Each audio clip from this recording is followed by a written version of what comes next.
बिस्मिल्लाहिर्रहमानिर्रहीम। आज हम आपको काफ बनाने सिखाते हैं। काफ बनाने के लिए सबसे पहले हम जो है वो 5 कत लगाएंगे।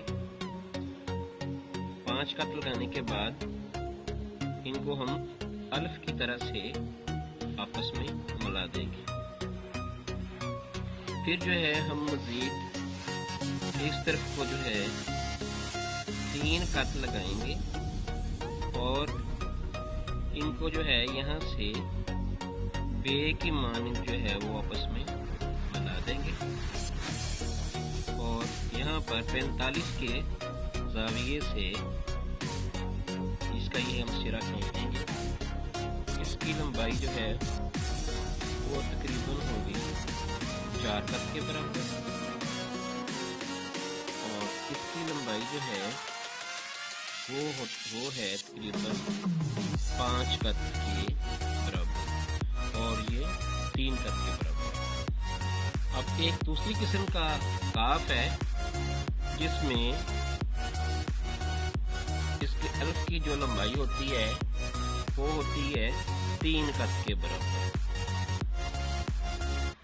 इसको हम अल्फ की तरह से 3 कत बनाएंगे और दूसरी जानिब जो है इसकी लंबाई होती है 9 कत या फिर 11 कत के बराबर।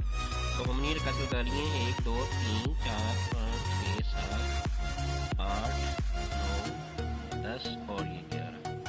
ये हमने 11 कत लगा लिए हैं और इसको भी हम जो लंबी बे है उसकी मिसल बनाएंगे। लंबी बे की तरह से इसे हम और ये जो है हम इसका सिरा जो है ये हमने बनाना है 4 कत और वो भी 45 के एंगल के ऊपर 4 कत ये हमने बनाना है और इसकी लंबाई जो है वो होगी 4 कत के बराबर। इसकी लंबाई 3 कत। तो ये था हमारा आज का ऑप्शन। पहले ये है कि आप लेड पेंसिल के साथ इसके ऊपर प्रैक्टिस कर लें ताकि आपका एक दफ़ा आपका हाथ जो है वो पक्का हो जाए।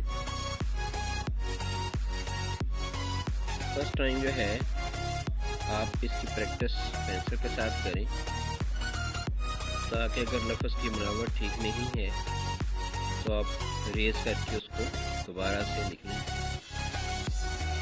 जब आप इसको जो है पेंसिल के साथ लिख चुके तो उससे अगले मरहले में आप इसकी प्रैक्टिस मार्क के साथ करें।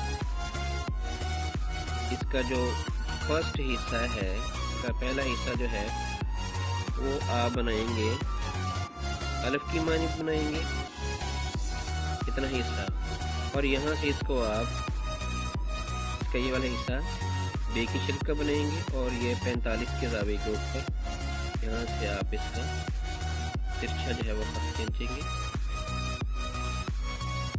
तो यूं आप इस तरीके से एक पेज को 2 बार भी इस्तेमाल कर सकते हैं और मार्कर के साथ आप इसकी प्रैक्टिस इस तरीके से जो है वो